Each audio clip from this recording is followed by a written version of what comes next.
There are moments in life that split everything into a before and an after. Moments when you realize you will never be the same person again. Mine happened at 2 in the morning on a Tuesday, when my married neighbor knocked on my door and said the words that still echo in my head. "My wife is asleep. I needed to see you." My name is Lucas, 29, graphic designer. And this didn't start out of nowhere. It had been building for months in loaded silences and looks that lingered for too long in the elevator. That night, I was at my usual setup. 2 a.m., headphones on, computer screen lighting my face in the dark, working on a project due Friday. My apartment had that typical late-night quiet, just the faint hum of the air conditioner and the occasional click of the mouse. I like this time. I've always liked it. It's when the world sleeps and I can think without interruptions, without the constant noise of life happening around me. But then there was the knock. It wasn't loud. 3 soft, almost hesitant knocks. The kind of knock from someone who isn't sure they should be there. My heart jumped. Who knocks on someone's door at 2 in the morning? My first thought was emergency. Neighbor needing help, someone sick, something wrong. I stood up quickly, took off my headphones, and went to the door still half dazed from that abrupt shift between deep focus and reality. I looked through the peephole, and it was him. Raphael, my neighbor from the 5th floor. History teacher, 34, married 7 years. The man I had a 15-minute conversation with about art that felt like hours. The man I couldn't stop thinking about ever since. He was on the other side of the door, and even through the distorted lens of the peephole, I could tell something was different. His hair, always neat, was slightly messy. He wore a simple t-shirt and sweatpants, like he'd just gotten out of bed. And the look on his face. Jesus. The look.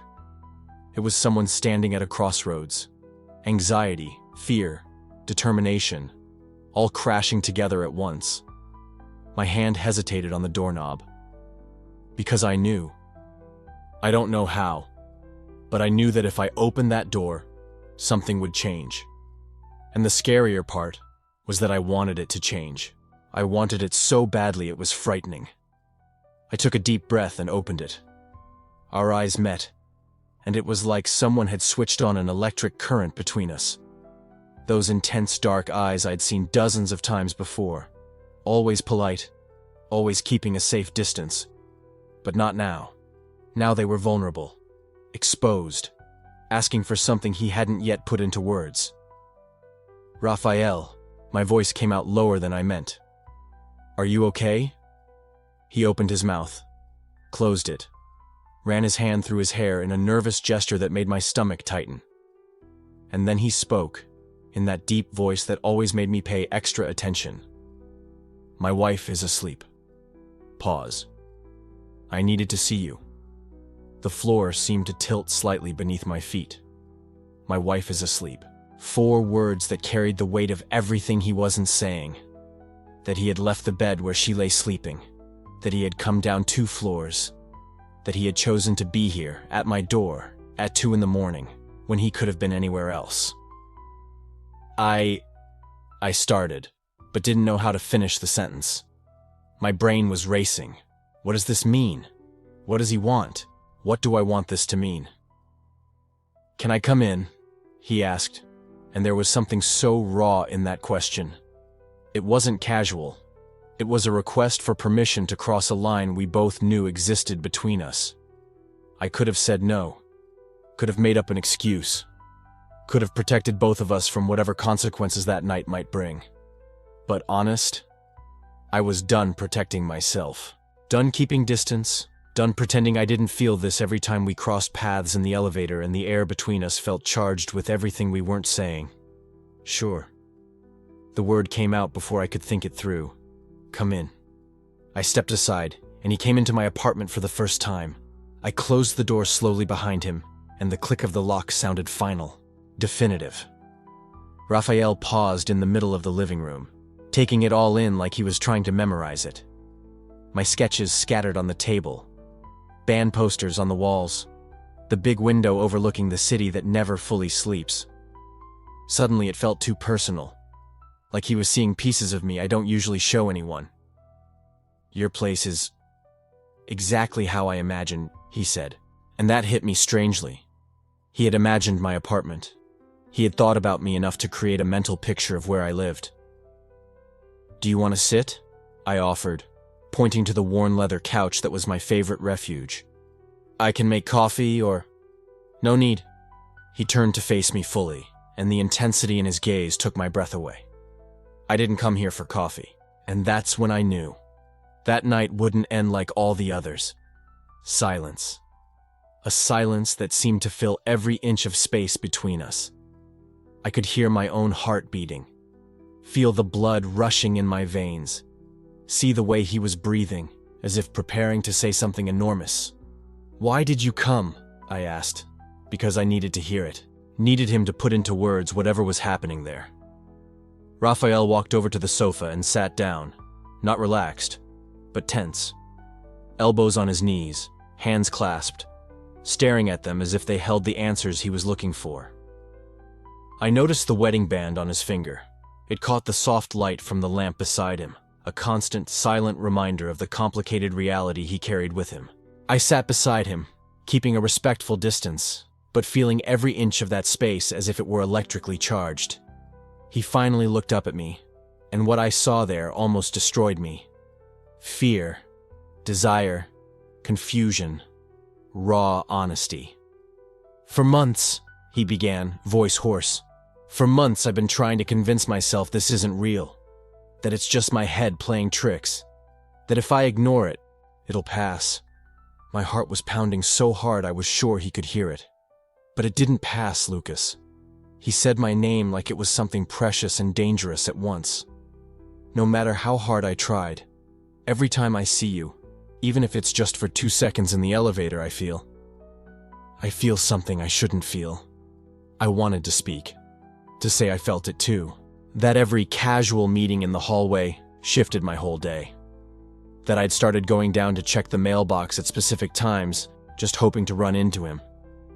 That I had spent nights awake, exactly like this, wondering if I was imagining the tension between us, or if it was real. But the words got stuck in my throat.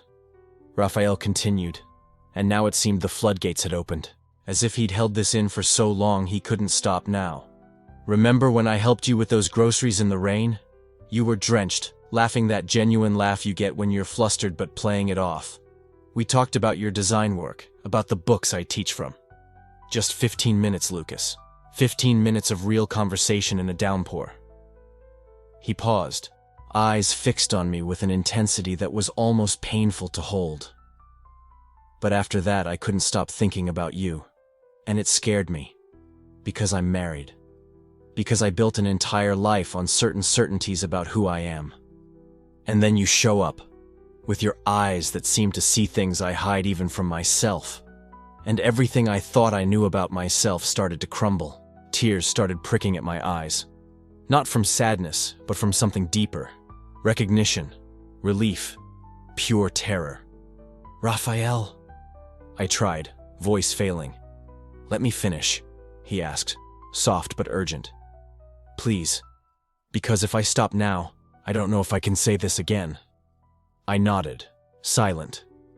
He looked at his hands again, at the ring that shone there, a symbol of promises made in another life, or at least that's how it felt in that moment.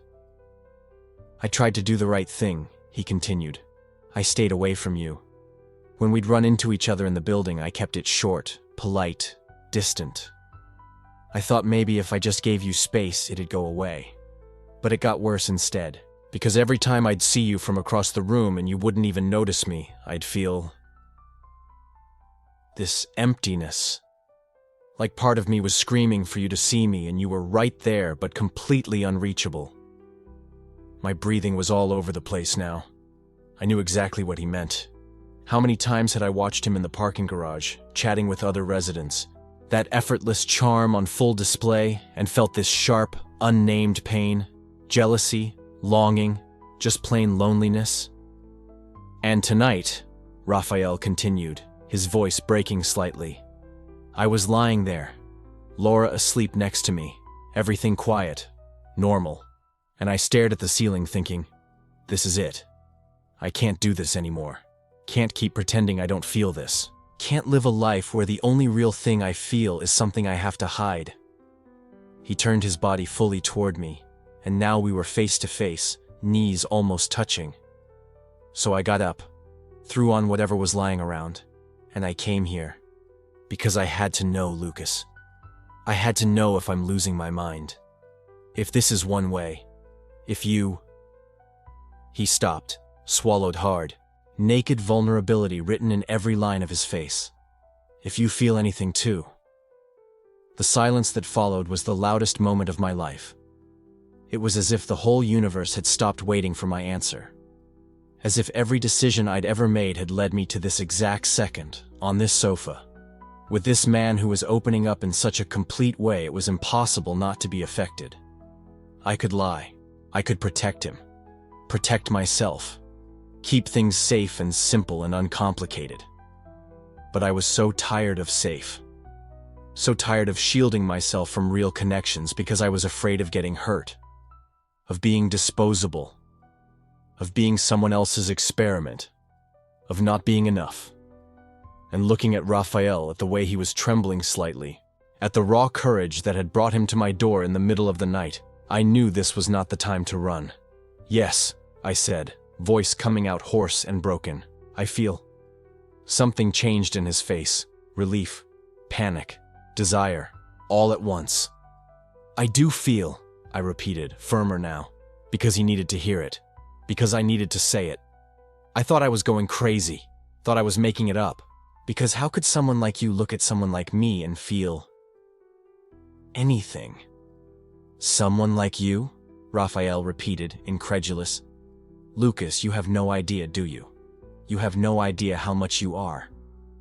How much I catch myself watching the way you move, the way you speak, how completely at ease you are being exactly who you are. Tears slid down my face before I could stop them. No one had ever seen me like that. No one had ever made me feel like simply existing was enough. Raphael raised his hand slowly, almost uncertain, and brushed a tear from my cheek with his thumb. The touch sent electricity through me. It was so tender. It was the scariest and most perfect thing I'd ever felt. I've wanted this for months, he whispered, eyes on mine, his voice heavy with confession. Wanted it since that conversation in the rain. Wanted it every time I saw you in the elevator and had to pretend my heart wasn't racing. Wanted it every night I stayed awake wondering what it would be like to touch you. To really know you. To stop pretending. His hand was still on my face, his thumb tracing my jawline in a way that made my whole body shiver. Raphael, I whispered back, what do you want? And he looked at me with an intensity that made time stop. I want, he began, voice breaking. I want so much, Lucas. And it terrifies me. Because I don't know what to do with it. I don't know what it means. I just know I'm sitting here, on your couch, and for the first time in years I feel real. We stayed there, frozen in that moment, his hand on my face. My eyes locked on his. The space between us so small I could feel the warmth of his body. And then he said, so low I almost didn't hear, I've wanted this for months. And I knew, in every fiber of my being, that this wasn't defined. That this could mean 1,000 different things. A conversation, a confession, a touch, something more. But the only thing that mattered was that he was here. That he had come to me. That everything I'd felt in these 6 months of stolen glances and careful chats wasn't just my imagination. It was real. And it was absolutely terrifying. Because now, sitting there on my couch at 2:30 a.m., with my married neighbor looking at me as if I were the answer to a question he was afraid to ask, I knew there was no going back. Something had changed irrevocably. And the only question that mattered was, what happens next? I should say something. Anything. But the words refused to form coherent sentences in my head. Because how do you respond to that? How do you respond when someone has just confessed they've wanted you for months, When every careful interaction you thought you were imagining was real? When the fantasy you've kept as a shameful secret has just been revealed as mutual? Raphael was still looking at me, and I could see the raw vulnerability in his eyes. He had just laid himself bare.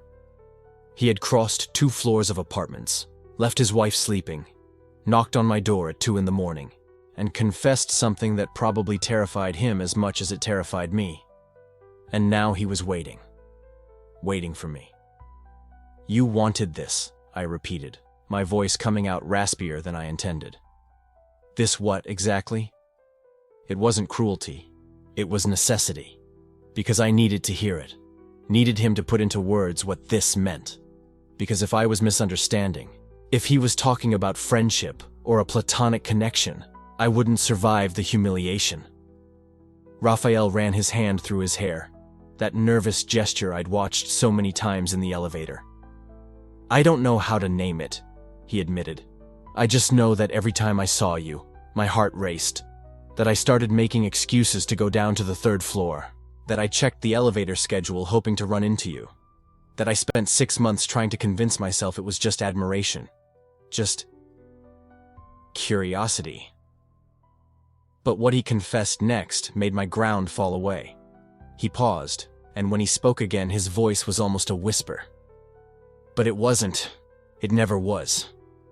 My chest tightened, because I knew that feeling, knew that kind of desperate self-deception, that attempt to rationalize something your body already knew to be true. "When did you know?" I asked. "Really know?" Raphael let out a humorless laugh. "And before that?" I pressed. "You said months." Raphael nodded slowly. "Remember the day it rained?" How could I forget? It had been our first real encounter, beyond the polite nods in the hallway.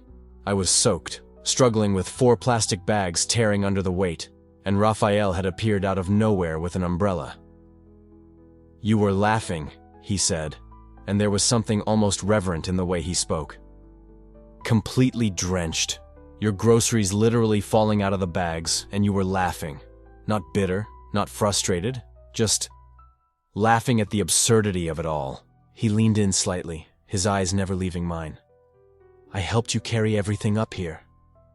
Remember we talked about that painting you had hung there?" He pointed to the wall behind me, where an abstract print I loved hung. "You talked for 10 minutes about color theory and composition, totally animated, forgetting you were dripping water on the floor." I remembered feeling mortified afterward, for having monopolized the conversation. "When I left that day," Raphael continued, "I couldn't get you out of my head. Your passion, your authenticity.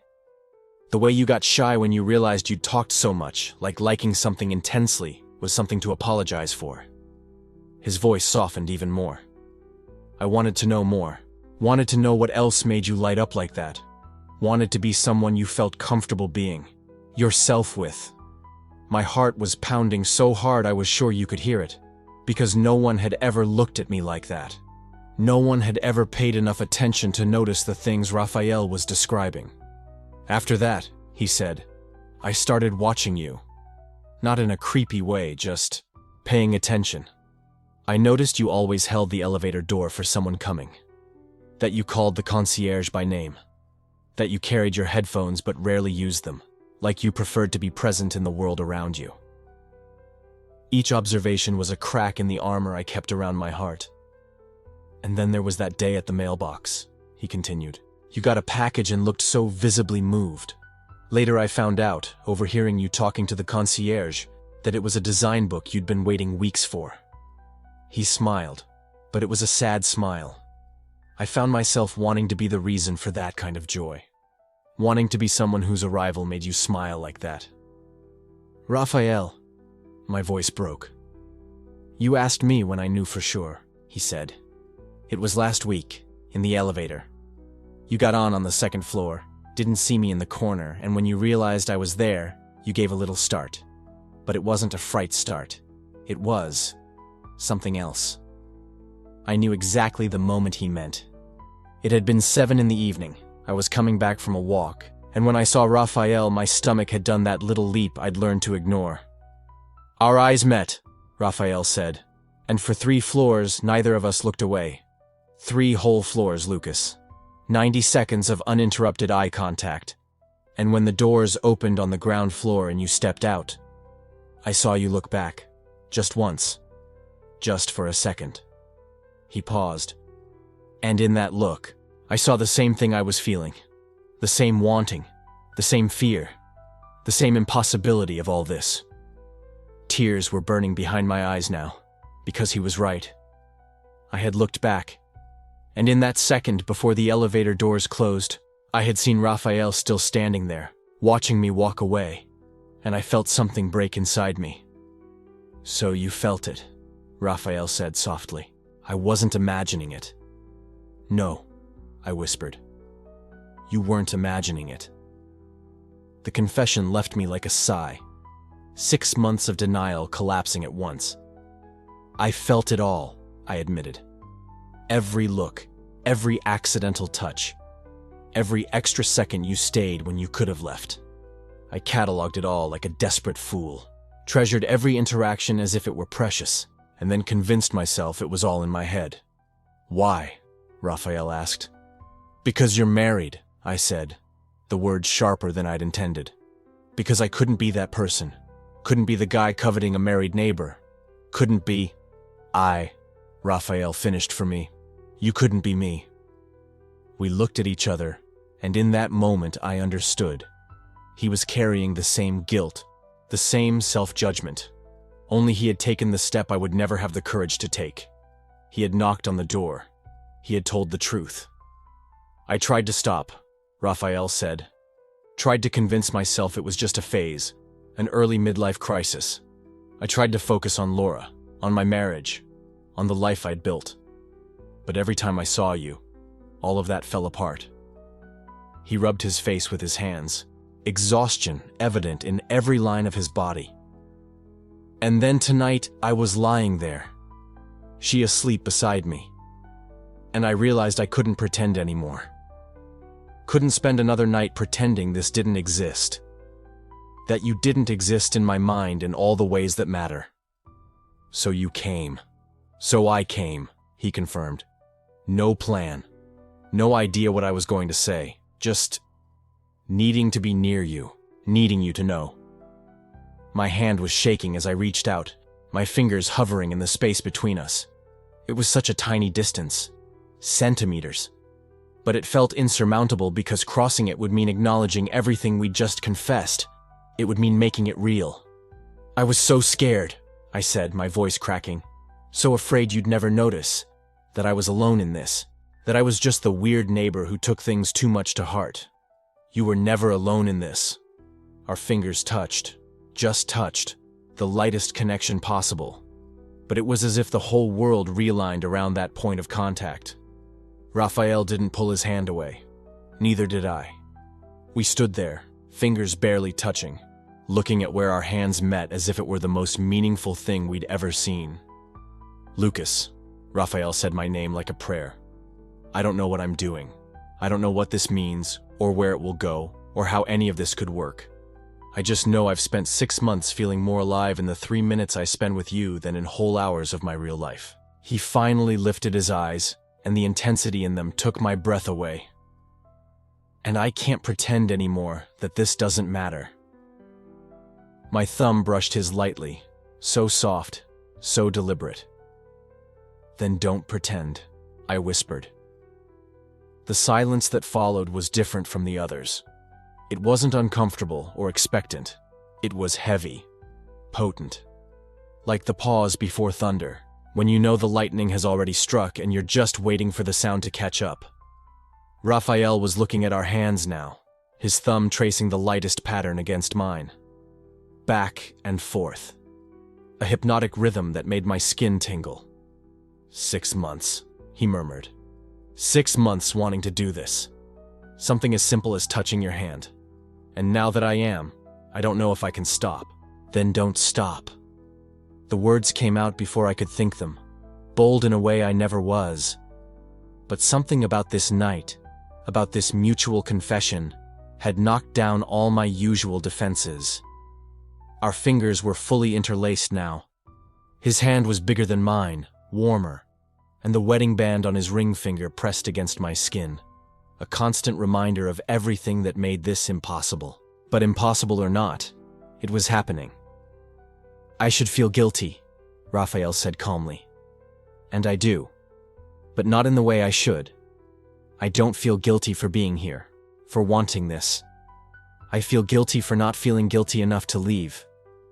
I understood completely. Because I should be telling him to go.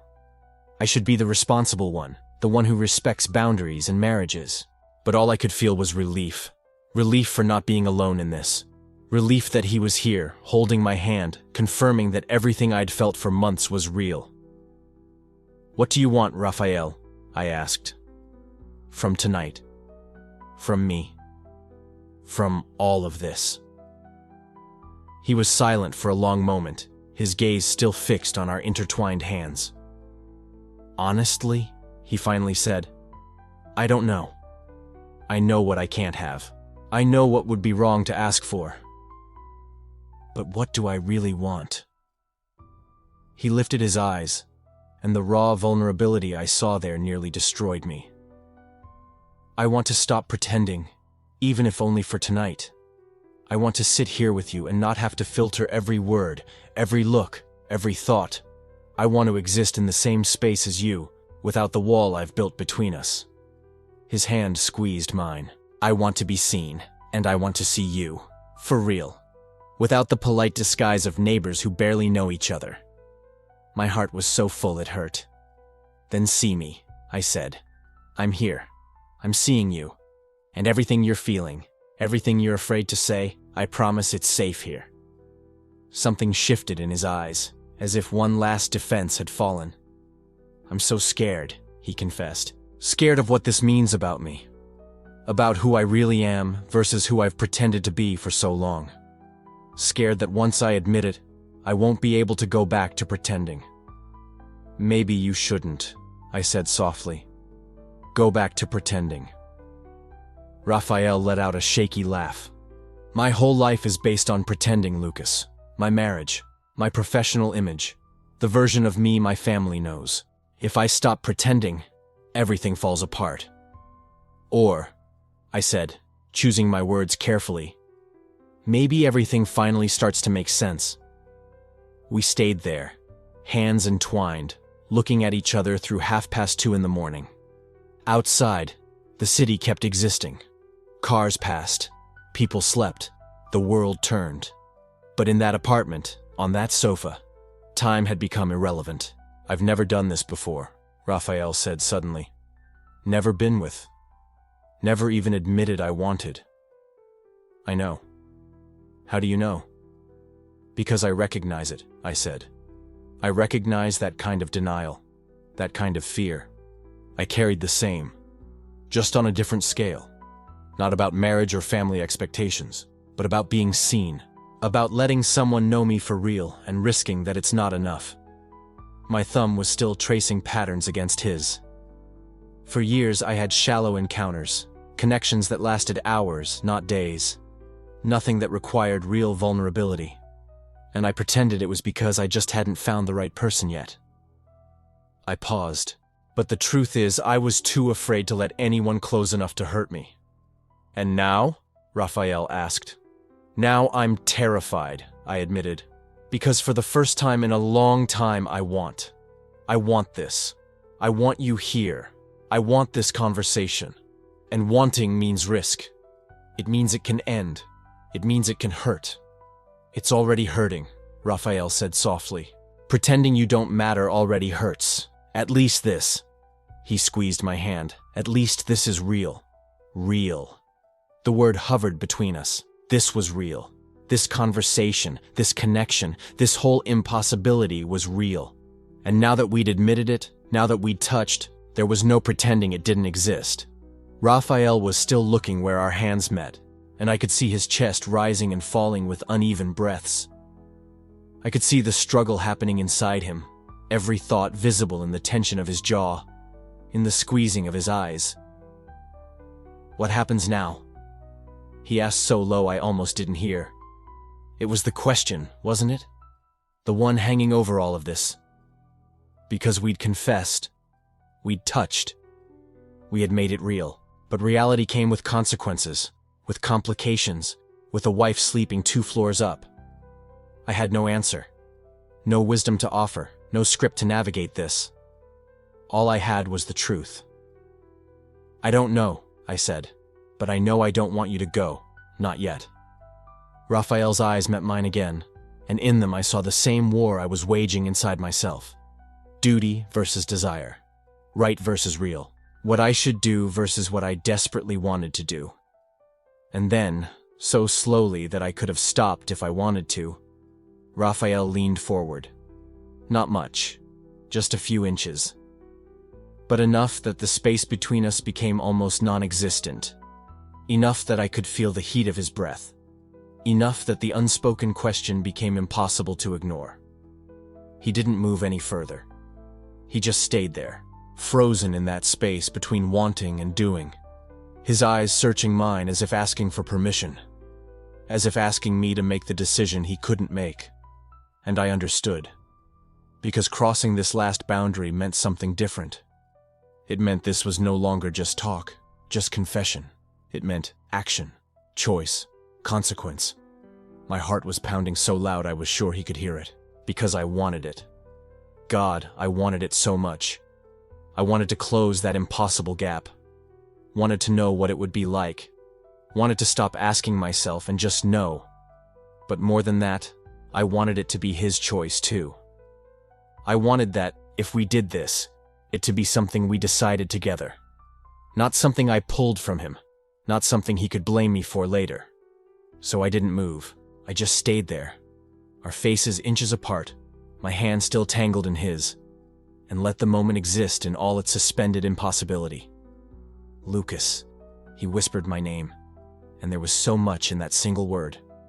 Desire, fear, question, plea. I'm here, I whispered back. I'm right here. But it has to be your choice too. It has to be something you want, not something that happens to you. Something shifted in his eyes. Gratitude, maybe. Or recognition. As if I'd given him something he didn't know he needed. Slowly, keeping eye contact, Raphael raised his free hand. It hovered in the air between us for a heartbeat. 2, 3. And then, so gently it felt almost reverent, his fingers touched my face. They only touched. Traced the line of my jaw with a tenderness that made my breath catch. I choose this, he said, his voice barely more than air. I choose you. I choose this moment. I choose to stop pretending, even if it's just for tonight. And with that, the last centimeter between us disappeared. His touch remained. My skin burned where his fingers traced my jaw. A gesture so delicate it seemed impossible to come from the same hands I'd seen carrying boxes in the parking lot, grading papers, holding a wedding band that now reflected the dim lamplight. I didn't move. I couldn't. My heart was pounding so hard, I was sure he could hear it, feel its thud through the skin where we touched. Raphael, I whispered, my voice breaking on his name. It wasn't a question. It wasn't an answer. It was just acknowledgement. That this was happening. That it wasn't fantasy anymore. Not just those stolen seconds in the elevator when our eyes met, and I pretended I was reading something on my phone. He closed his eyes for a moment, as if memorizing the texture of my face, the shape of my jaw. When he opened them again, I saw something there that tore me open. Pain, not regret.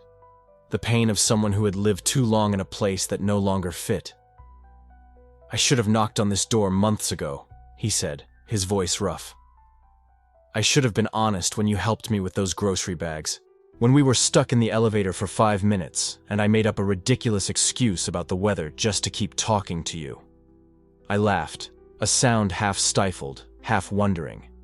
I thought you were just being polite, that I was projecting something that wasn't there. It was there, he said immediately, his hand sliding to my neck, his thumb tracing small circles on my skin. It always was.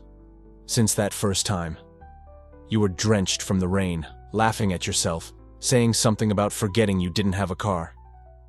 And I couldn't stop looking at you. Laura noticed, asked if I knew you. I lied. Her name landed between us like shattering glass. We both felt it.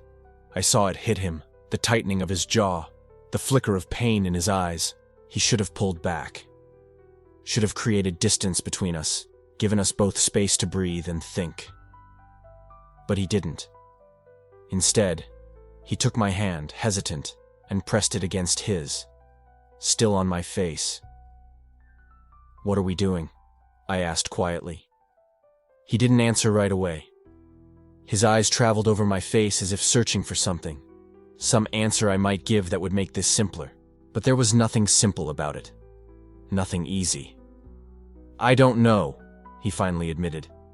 "I know I've spent the last 6 months convincing myself this would pass, that it was just curiosity, or loneliness, or an early midlife crisis." He laughed, but there was no humor in it. But it didn't pass. It only got worse, stronger, until I couldn't sleep next to her without thinking about you. My stomach clenched. "Raphael." "No," he interrupted gently. "Let me finish. I need to say this. I need you to know this isn't about her. It's not about the marriage being bad or me looking for an escape. It's about you. About who I am when I think of you. Who I could be if I had enough courage." His voice broke on the last word, and something inside me broke with it, because I understood. God, I understood so perfectly it hurt. "I spent my whole life being the nice guy," I said, the words tumbling out before I could stop them. "The understanding friend, the talented designer holed up at home who doesn't get in anyone's way. The guy who smiles when someone asks about my girlfriend and says, 'Haven't found the right one yet.' Like I've been searching in all the wrong places." Raphael watched me intently, his hand still against my face, his thumb now still. "I went on dates," I continued, voice steadier now despite the tears threatening to spill. "Dating apps. Bars. Some were fine. Most felt hollow, because I always knew I was disposable. One night. A distraction. Not someone worth bringing around friends or family. And I accepted that because I figured it's what I deserved. Lucas. And then you showed up," I said, voice cracking now. "This handsome neighbor. Married. Off limits. And I thought, of course, I'd obviously fall for someone impossible. Classic me." I laughed, this desperate, pathetic sound. "But then you started looking back. And I didn't know what to do with that." Silence. Heavy. Charged. Raphael's hand slid from my face to the nape of my neck, his fingers tangling in my hair. "You are not disposable," he said, and the intensity in his voice made me freeze. "You never were. And I hate that someone made you feel that way. But I am," I whispered. "To you, I am. Because you'll go back upstairs. To her. To your life. And I'll stay here, alone, trying to forget what it felt like to have your hand on my face." Something changed in his eyes, something fierce. "What if I don't want to go back?" he asked, his voice low, dangerous. "What if I'm tired of pretending, of living a life that feels like a lie every time I close my eyes and see you?" My heart stopped. It literally stopped for a beat before racing. "You don't know what you're saying," I said, but my voice wavered. "I know exactly what I'm saying," he replied. "I've spent 3 months going to therapy, Lucas. 3 months trying to understand why I couldn't be happy with a life that's supposed to be perfect. And you know what I found out?" I wasn't prepared for his answer. I shook my head negatively, unable to speak. That I never allowed myself to be who I really am. Never. Since I was a kid, I always did what was expected. The exemplary son, the dedicated student, the responsible husband, the respected professor. I built an entire life around being what everyone needed me to be. And somewhere in the middle of all that, I disappeared. Tears were running down my face now. I hadn't even noticed when they started. "And then," he continued, his own voice cracking, "then I saw you. and it was like waking up, like remembering there's another way to live, that maybe I could be honest, real, even if that means destroying everything I've built. Raphael, you can't. I swallowed hard. You can't throw your life away because of me. I'm not worth that. His other hand found my face, both now framing my chin, forcing me to look straight at him. Don't say that. Never say that. But it's true, I whispered. You've known me for 6 months. You don't know who I really am. You don't know that I leave dirty dishes in the sink for days. That sometimes I'm so absorbed in work I forget to eat. That I have insomnia and watch documentaries about architecture at 3 in the morning. You're in love with a fantasy. I'm in love with you, he said simply. The way you smile when you think no one is looking. The kindness in your voice when you greeted that elderly lady in the elevator. The passion in your eyes when you mentioned a design project once. Your honesty now, even when it hurts. I couldn't breathe. The air had become too dense, too charged. I don't know what to do with this, I admitted, my voice barely a whisper. Neither do I, he said. But I know I can't pretend anymore. I can't go back upstairs and lie next to her as if nothing has changed. As if I hadn't finally understood who I am. As if you didn't exist. At that moment, as if the universe were orchestrating it, it began to rain. Not gradually, but suddenly, a sharp sound of water hammering against the window, turning the world outside into a blur of city lights reflected in millions of drops. We both looked at the window at the same time. The rain fell in sheets, heavy and relentless, creating a curtain between my apartment and the rest of the world. Raphael slowly let go of my face, leaning back on the couch, but not moving away completely. Our knees still touched. His hand found mine, fingers interlaced. We sat there, listening to the rain, not talking, just existing in that space together. I don't know how much time passed. It could have been minutes. It could have been hours. Time had lost meaning at some point between his confession and mine, between the touch and the tears and the raw truth that now hung between us. The rain was meditative, hypnotic, as if the world had stopped just to give us this moment of silence, of clarity before the storm we knew was coming. Have you ever regretted something before you even did it? Raphael asked suddenly, his voice low, almost lost in the sound of the rain. I looked at him. His profile was lit by the dim light, features marked by years of wearing masks, of living lives that weren't entirely his. But there was something different now, something softer, more true. All the time, I answered honestly. It's like living in constant fear that any choice I make will be the wrong one. So sometimes I just don't choose. I let life happen to me instead of really living. He turned his face toward me. What if we actually choose? Just this once, just tonight. What if we stopped panicking about what could go wrong and just admitted what we want? My heart sped up again. And what do you want? His gaze moved across my face, stopping on my lips before meeting my eyes. The intensity was almost too much to hold. You know what I want, he said quietly. I think you know. Because you want the same thing. I can see it in how you're looking at me right now. I swallowed hard. My mouth was dry. Raphael, tell me I'm wrong, he challenged softly. Tell me you don't want this. That you don't lie awake nights thinking about how it would be. Say it, and I'll stop. I'll get up now, walk out the door, and never mention it again. We'll go back to being polite neighbors who say hello in the elevator. But I couldn't say that, because it would be a lie, and we'd already had enough lies for a lifetime. I'm scared, I admitted instead. I'm scared this is just one night. That you'll wake up tomorrow and decide you made a mistake. That I'm just a phase, an experiment, something you needed out of your system. And I'm afraid, he echoed, that this is real. That it's the most real thing I've ever felt. That it means my whole life up until now was a lie. that choosing you would mean losing everything else. So what do? I asked, my voice breaking. The rain kept pounding against the windows, relentless, wrapping us in its own kind of intimacy. The apartment somehow felt smaller, closer, as if the walls had drawn in until there was nothing left except the two of us and the truth hanging between us. Raphael leaned forward, resting his elbows on his knees, his hands still holding mine.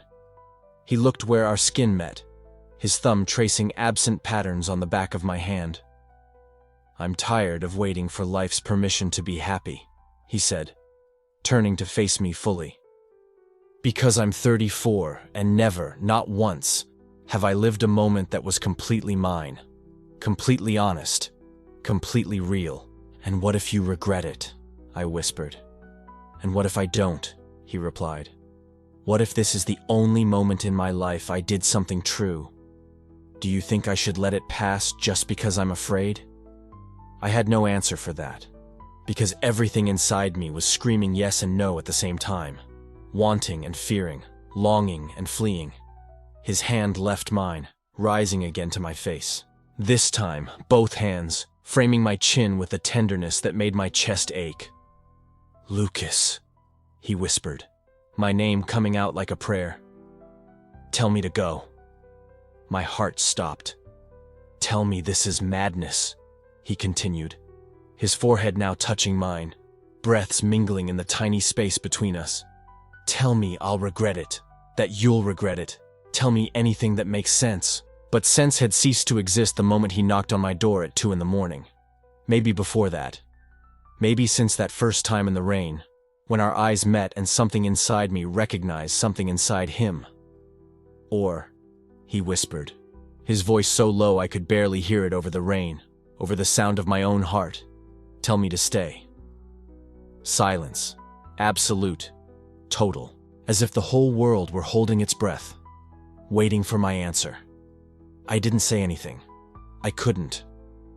The words had fled, leaving only feeling, only truth, only the recognition that no matter what I said now, everything would change. Nothing would be the same after this. But my silence was an answer. We both knew that. And when Raphael tilted his head, closing that last impossible inch between us, I didn't pull away. The kiss. I can't describe it as something technical, mechanical. It wasn't just lips touching. It was everything I'd been holding in for 6 months. Every time I looked away in the elevator, every time I pretended to be too busy in the mailroom, every time I said goodnight when I wanted to say stay. It was release. His hand at the nape of my neck was firm but trembling. I felt the shake. And it made me realize he was as scared as I was, as sure as I was, as inevitable as this had always been. When we broke apart for a second, just to breathe, our eyes met. And there, in that suspended silence, I saw everything he hadn't been able to say with words. I saw fear. I saw desire. I saw years of denial collapsing. "Lucas," he whispered, my mouth still so close to his that I could feel his warm breath. "I don't know what I'm doing." "Neither do I answered. And it was true. I didn't know. I had no plan, no defenses, nothing but that moment and the certainty that if I let him go now, I'd spend the rest of my life wondering, what if? He pulled me back, this time with less hesitation, with more urgency, and I let myself go completely. We moved to the couch, our bodies still tangled, breaths uneven. I didn't even notice when my hand found the hem of his shirt, when my fingers began to lift it, feeling the warm skin beneath. Everything seemed to happen in slow motion, and at the same time too fast, as if time had lost all meaning. Raphael stopped my hand for a moment, holding my fingers against his chest. I could feel his heart pounding, racing, alive. "Are you sure?" he asked, voice hoarse. The irony wasn't lost on me. He was asking if I was sure when he was the one who showed up at my door at 2 a.m., when he was the one who confessed months of obsession, when he was the one who made the first move. But I understood what he was really asking. "Are you sure you want this?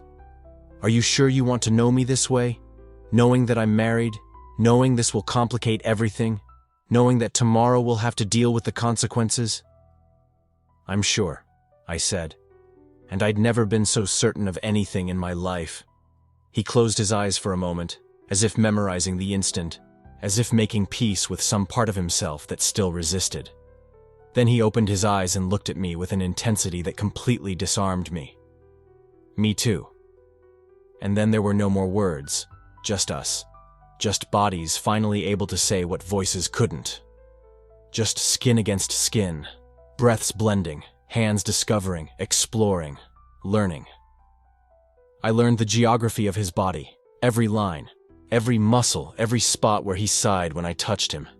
It wasn't perfect. It wasn't like in the movies, where everything flows naturally, where there's no nervousness, where there's not that moment when you laugh because you bumped the other person's elbow, or because something didn't go as expected. It was better than perfect. It was real. It was two men finally letting their guards down, letting themselves be seen, letting themselves be wanted, even if just for one night, even without promises, even without certainty about tomorrow. When urgency gave way to tenderness, when the movement slowed, became more deliberate, more mindful, I realized I was crying. Not from sadness, not from regret, from relief. Relief at finally being myself around someone. Relief at not having to perform, not having to hide, not having to shrink myself to fit what they needed. Relief at being fully seen and still being wanted. Raphael saw the tears and wiped one away with his thumb, a gesture so gentle it made me cry harder. "Hey," he whispered, forehead resting against mine. "Are you okay?" I laughed, through the tears, through all of it, because okay doesn't even come close to what I was feeling. "I'm more than okay," I said. "I'm whole."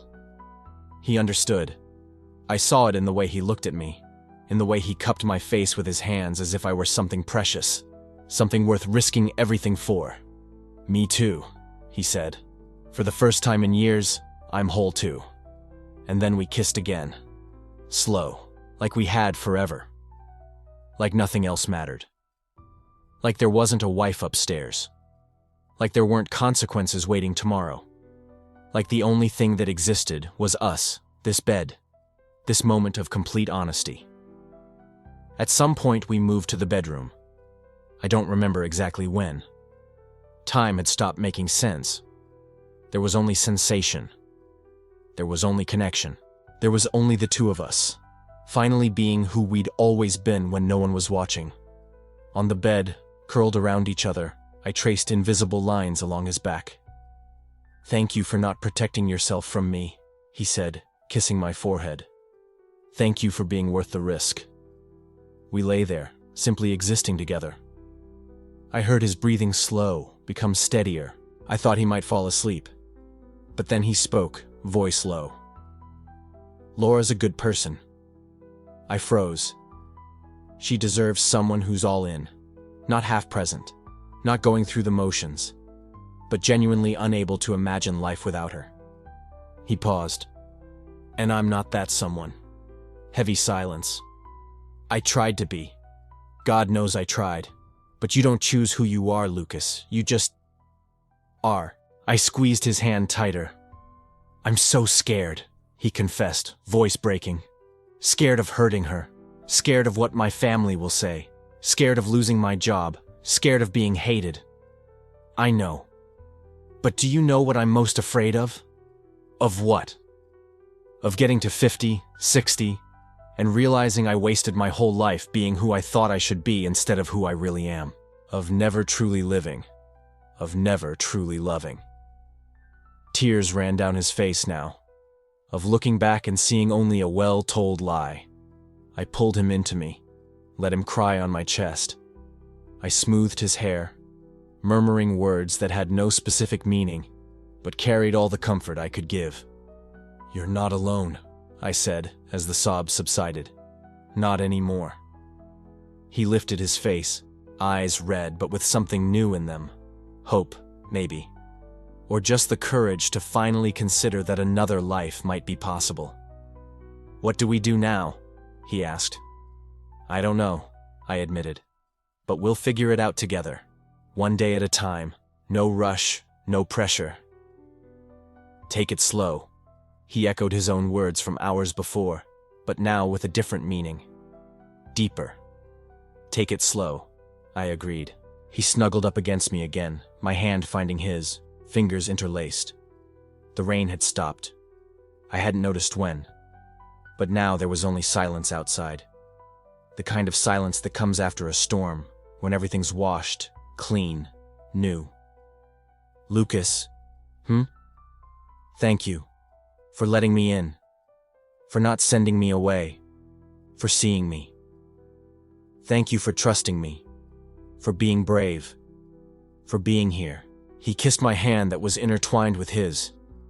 And there, in that dark room, with only the weak city lights slipping through the window, I felt something I hadn't felt in years. Hope. Not naive hope that everything would magically work out.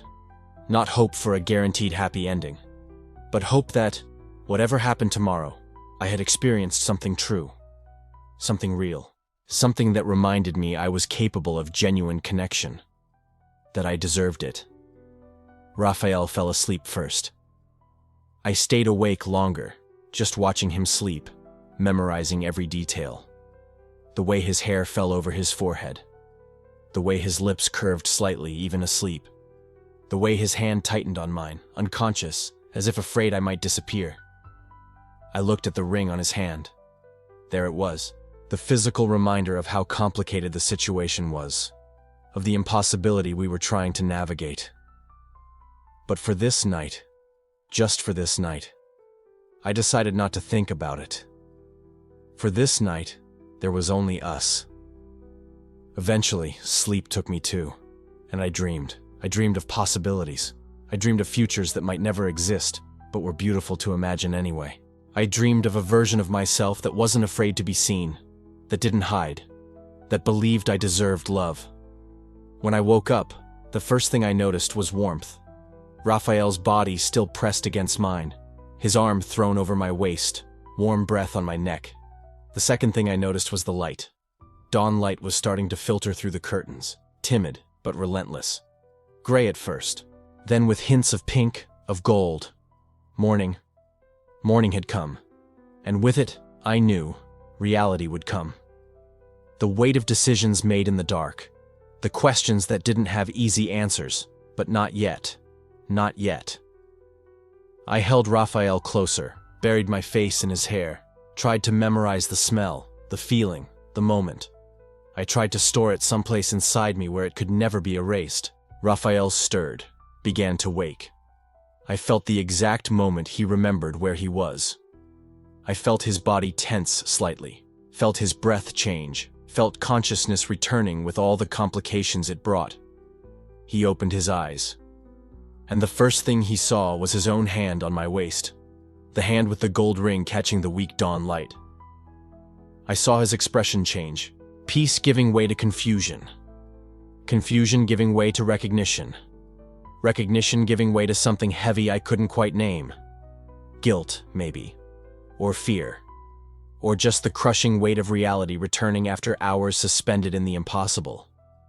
He looked from the ring to me, and I saw the question form in his eyes before he even spoke. What did we do? Not angry, not remorseful, but with the inevitable recognition that everything had changed and there was no turning back. Neither of us answered immediately. The question hung in the air between us, heavy as the morning light beginning to fill the apartment. What did we do? Raphael wasn't asking it literally. He knew exactly what had happened. The question was deeper. It was about meaning, about consequence, about the impossible space between what we felt and what we could have. I got up slowly, picking the crumpled t-shirt off the floor. Putting clothes on felt like a pathetic attempt to rebuild some barrier, as if fabric could undo the raw vulnerability still pulsing between us. Raphael stayed seated on the edge of the bed, staring at his hands. The ring caught a ray of rising sun and sparkled, golden, perfectly polished, untouchable. I went to the window, trying to breathe something other than his scent that still lingered on my skin. Outside, the city was waking with its usual brutal indifference. Cars, people heading to work. The world going on as if nothing had changed. But inside, everything had changed. And there was no map for this territory. Raphael finally moved. I heard the mattress creak, the sound of him pulling on his pants. When I turned, he was standing by the bedroom door, shirt still open, buttons forgotten. He looked at me, and I saw something that broke me more than any rejection ever had. It wasn't remorse. It was pain. Pure pain of someone ripped in two. "Are you sorry?" I asked, because I needed to hear it. Needed to know if in the coming weeks he would rewrite this night as a mistake. As a moral failure he would have to erase from memory to keep functioning. He shook his head slowly. No. Not for a second. But that doesn't change the fact that I'll still have to go back home soon. That Laura will ask where I spent the night and I'll have to lie again. And this time will be different. Because now I know. He paused, closing his eyes. Now I know exactly what I'm denying. His honesty was a knife, sharp and precise. I could be angry. I could kick him out, call him a coward. But I understood. Because I had also spent years denying parts of myself, building acceptable versions of Lucas to show the world. Versions that didn't scare anyone. That didn't ask for too much. That could be ignored. I sat on the couch, the same couch where it had all started a few hours earlier. Raphael followed me in, but kept his distance. Not the old distance, when we were just polite neighbors. This distance was different. It was the distance between two people who knew that if they touched again, they would fall apart. "I don't want to be the guy who ruins marriages," I said, and my voice came out weaker than I intended. "I don't want to be the secret you carry, the mistake you hide. You're not a mistake, Lucas." Raphael said my name as if it were something precious. Something he'd kept in his mouth for months and could finally say out loud. "You're the most honest thing that's happened to me in years. And that's exactly why this is so impossible." Impossible. The word hung between us like a final verdict. Because it was true. No matter what we felt. No matter that I could see in him a future I had never been able to imagine with anyone. He had a life. A wife. Commitments that couldn't be undone with a snap of the fingers just because we discovered something real at 2 a.m. He leaned forward, elbows on his knees, hands clasped. The posture of someone trying to hold themselves together. "I married Laura because I thought it was what I should do. She's amazing, kind, smart. My parents adore her, everyone loves her, and I do too. But..." He paused, searching for words. "I've never felt for her what I felt yesterday when you looked at me and said you saw me. That should make me feel special." And it did, but it also made me feel terrible. Because I wasn't just someone falling in love. I was the catalyst of a crisis in someone else's life. And if Raphael chose this, chose us, he would have to destroy something in the process. Someone. And I would have to live knowing I was the reason. "Do you love her?" I asked, because I needed to know how extensive the disaster was. He took a long time to answer. "I do. In a way, she's my best friend. The person I've shared my life with for 7 years. But not the way I should. Not the way she deserves." He looked at me, and his eyes were red. "And certainly not the way I feel about you." My chest tightened. Because it was everything I wanted to hear and everything I couldn't have. It was the cruelest confession possible. A promise with no way to be kept. "So, what do we do?" I asked, hating how my voice trembled. Because I don't know how to go back to being just the guy from the 3rd floor. I don't know how to see you in the elevator and pretend this never happened. I don't know either, Lucas. And the worst part is I don't want to pretend. I don't want to erase you. It was then his phone buzzed. A simple sound. Ordinary, but it cut the air like a siren. Raphael froze. I froze. Reality had just kicked the door down. We both knew who it was without looking. He took the phone out of his pocket slowly, like the device weighed tons. The screen lit his face with a bluish glow. Laura. It wasn't a call. It was a message. but it might as well have been her here in the room, between us, reminding us that this stolen moment had an expiration date. Raphael read the message in silence, and I watched the change happen in real time. His shoulders slumped a little more. His jaw tightened. He put the phone away without responding. "She's asking if I want her to make coffee," he said, and his voice sounded dead, like he was watching his own life unfold from somewhere outside it. "She always asks that when I get up early, to know if I'm sticking around for breakfast." I could picture it perfectly. Raphael walking in, Laura smiling, offering him coffee. That comfortable, normal routine they had going. A marriage that looked fine from the outside, but now I knew it was hollow inside. And me here, 2 floors below, like a ghost he'd carry forever but never be able to acknowledge. "You need to go," I said. It wasn't a question. He looked at me with a torn expression. "I don't want to, but you will."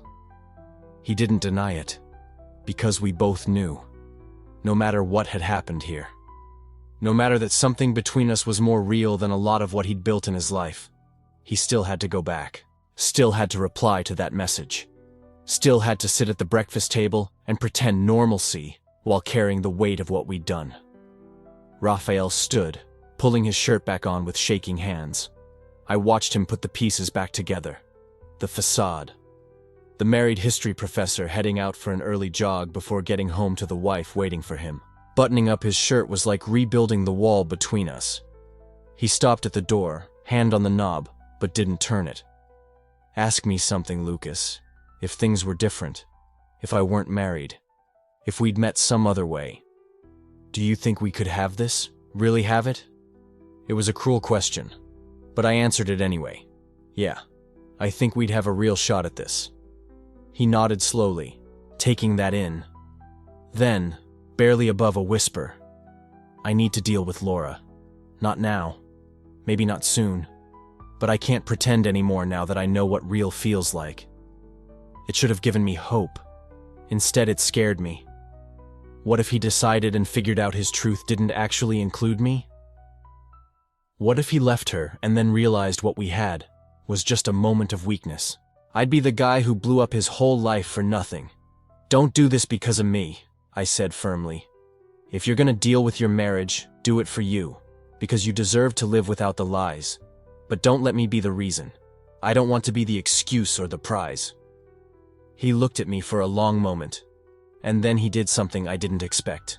He crossed the room in 3 steps and kissed me. It wasn't like before. There was no urgency or desperation. It was slow, deliberate, as if he were trying to memorize the taste of something he might never have again. When he pulled away, he rested his forehead against mine. "Thank you," he whispered. "For what? For seeing me. For not hating me. For being real." I didn't answer, because if I said anything, I'd fall apart. And I needed him out the door before I begged him to stay. Before I became the one thing I swore I wouldn't. The person who asks someone to pick them. Raphael finally let go, took a step back, and opened the door. The hallway light poured into the apartment, harsh and practical. He looked at me one last time. "I can't forget this, Lucas. Even if I try." "I know," I said. "I can't either." And then he was gone. The door shut quietly. And I was standing there, alone in the apartment, surrounded by the debris of what had just happened. Everything was quiet, but inside my head, it was chaos. I sat on the floor, leaning against the sofa, and only then realized I was crying. Not dramatic sobs, quiet, persistent tears that slid down without asking permission. Because I'd just experienced the most beautiful and impossible thing of my entire life. And now, I had to figure out how to keep going, knowing it had been real. I grabbed my phone. I almost texted asking if he made it home okay, but I didn't. Because what would that lead to? Sneaking around. His name saved under someone else's name in my contacts? Late-night hookups when Laura was gone? I deserved better than that, even though it hurt to admit. So I put the phone down and just breathed, slowly, in and out. Some connections are too real to survive in the wrong situation. And maybe what we really needed to do for each other was step back. Let everything settle. Let Raphael deal with his own stuff. Let me deal with mine. His wedding band had glinted in the morning sun, a golden, cruel reminder that some people already belong to someone else, and that no matter how real the chemistry, the physics of the situation can still make it impossible. I sat there on the floor for hours. The sun came up. The city outside woke up, and I couldn't move, just sitting there trying to understand how you can care this much about someone you basically don't know. How a single night can flip your entire world upside down and still leave everything exactly as it was. Because Raphael was still going to go back home, Laura was still going to make coffee, and I was still going to stay here, 2 floors down, carrying a secret that burned. The only difference now was that I knew that a real connection existed, that I was capable of feeling something beyond surface attraction, that I wasn't the problem in my failed relationships. I was just looking for the wrong person, or maybe the right one at the wrong time. And that awareness was at once liberating and devastating, because now I couldn't settle for less, not after tasting what it was to be truly seen, to be desired not despite my complexities, but because of them. Raphael had looked at me like I was water in the desert, and I had looked back the same way. But deserts aren't places where things grow. They're places where things survive. And maybe that was what we were meant to be. Not a love that blooms, but a moment that survives in memory. Important, transformative, but not sustainable. I finally stood up, legs weak. I went back to the window and looked down at the street. I imagined Raphael walking those same sidewalks, getting into his car, driving back to the life he'd built, rehearsing in his head the lie he would tell, and feeling perhaps the same emptiness I felt now. 2 people. 1 moment of absolute truth. And then, nothing but real life waiting to swallow us back up. I picked up the cold cup of coffee that had been abandoned on the table since the night before. I dumped it down the sink and washed the cup slowly, mechanically, as if doing the dishes could bring me back to some kind of normal, as if routine could erase the memory of his fingers intertwined with mine.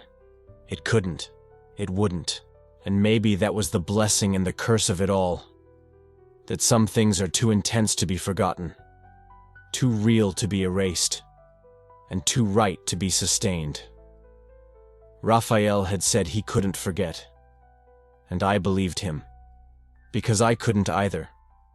But forgetting and moving on are different things. We can carry someone in memory and still let go. We can honor what was without destroying everything for what might have been. At least that's what I needed to believe now. Because the alternative was staying frozen in this apartment, waiting for a future that might never come. And I'd already wasted too many years waiting for permission to fully exist. Raphael gave me a gift without knowing it. He showed me that I was capable of feeling, of connecting, of being vulnerable and not falling apart. And now I had to use that, not to wait for him, but to open myself to the possibility that someone, somewhere, could offer me what we had, but without the fences, without the impossibilities. I dried my hands on the towel and looked around the apartment. Everything looked the same. But I was no longer the same, and maybe that was the only thing I could control now. Not what Raphael decided, not whether he came back or moved on, but who I chose to be after that. I took a deep breath, and for the first time since he left, I felt something beyond sadness. I felt clarity. Painful, but real. Some people come into our lives to wake us up, not to stay. And Raphael had woken me from a sleep I didn't even know I was in. Now I just needed to figure out what to do awake. I was there, looking at the empty apartment, feeling the weight of everything that had happened, but also feeling something new. Something I hadn't expected to feel so soon. Hope. Not hope that Raphael would come back.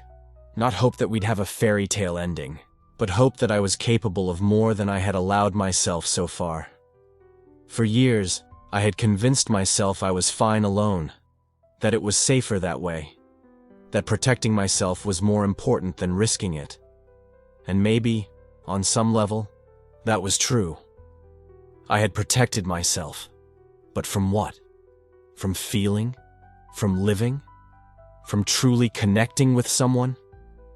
Raphael had arrived at 2 in the morning, desperate, confused, carrying a weight he didn't even know how to divide.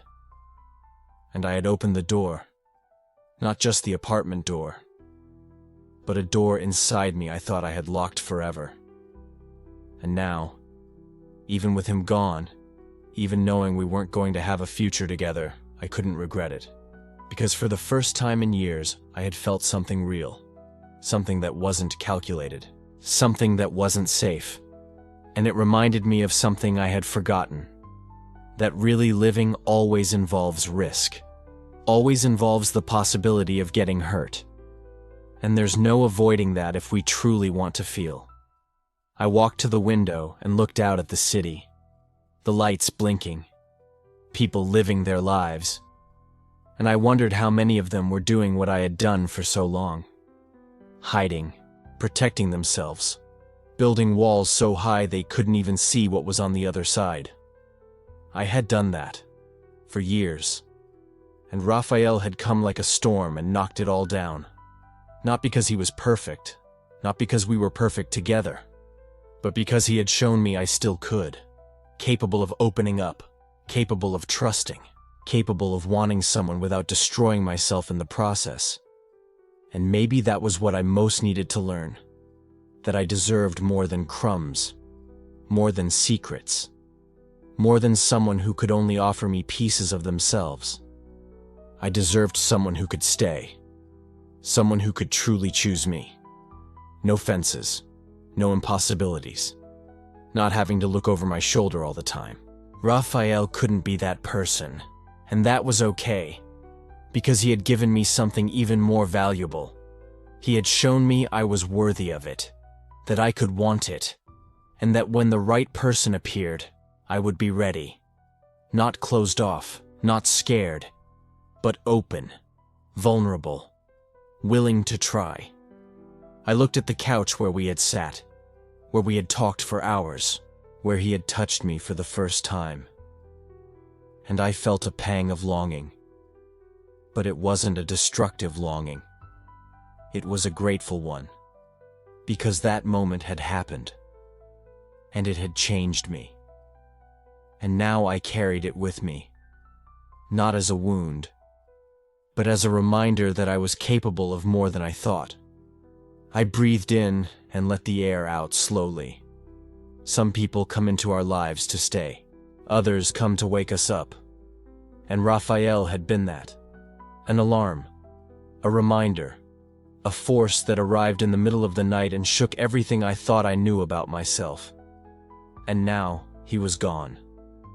But I was no longer the same. I couldn't be. Because you don't go back to sleep once you've truly woken up. You only learn to live with your eyes open, to deal with the light, with the clarity, with the naked truth of who you really are and what you really want. I picked up my phone and looked at the screen. No message from him. And there probably wouldn't be. At least not now. Maybe never. And that was okay. Because this wasn't about him coming back. This was about me moving forward. Not the same way I was before, but in a new way. More honest. More open. I thought about all the times I had let a real connection slip by because I was afraid. Afraid of getting hurt. Afraid of not being enough. Afraid the other person would discover who I really was and decide I wasn't worth it. And I realized that fear had cost me more than any rejection ever could. Because what Raphael had shown me was that the risk was worth it. That opening up was worth it. That even if it didn't work out, even if it hurt, even if it ended, it was still worth it. Because at least you lived, at least you felt, at least you tried. And I didn't want to live in fear anymore. I didn't want to keep building walls. I didn't want to keep convincing myself I was fine alone when in truth, I was just afraid to try. I looked at the clock. 7:30 in the morning. The sun was already fully up. The day had already begun, and I had a choice to make. I could bury myself in the sadness of what wasn't going to happen, or I could use it as fuel, as a starting point, as proof that I was capable. And I chose the second option, because Raphael had given me a gift without knowing it.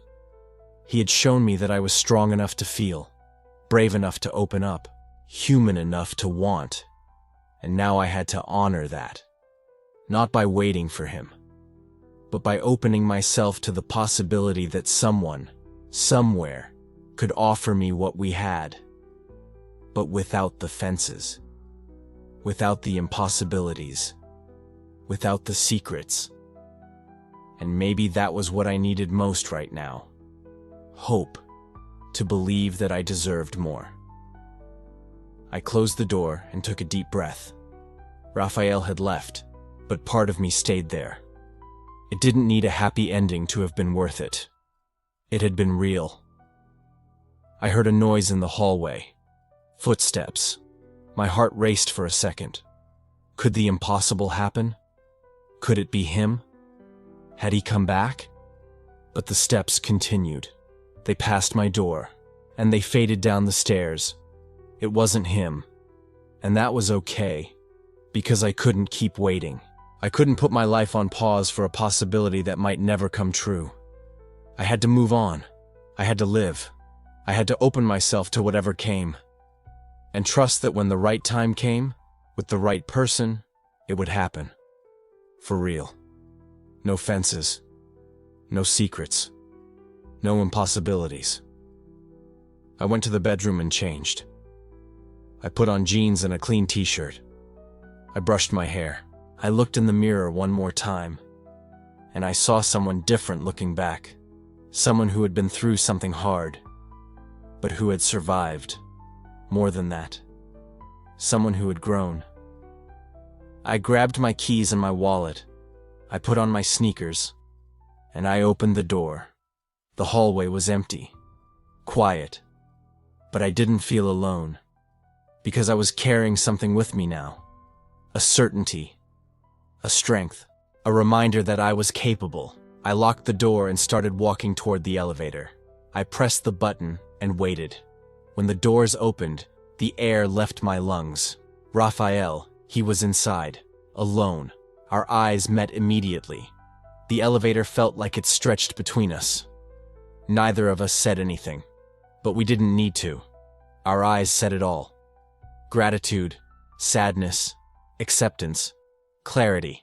We had shared something none of us would forget. Something that had changed us. And even if we couldn't have a future together, we had had that moment. And that moment had been real. And it had mattered. And it had been worth it. Raphael gave a small nod. Not a goodbye nod, but a nod of recognition, of respect, of gratitude too. And I returned it. A small smile. Sad, but genuine. I didn't get in. I just let the doors begin to close. We looked at each other until the last second, and then he was gone, descending into his life, and I stood there, frozen in the hallway, alone, but not empty.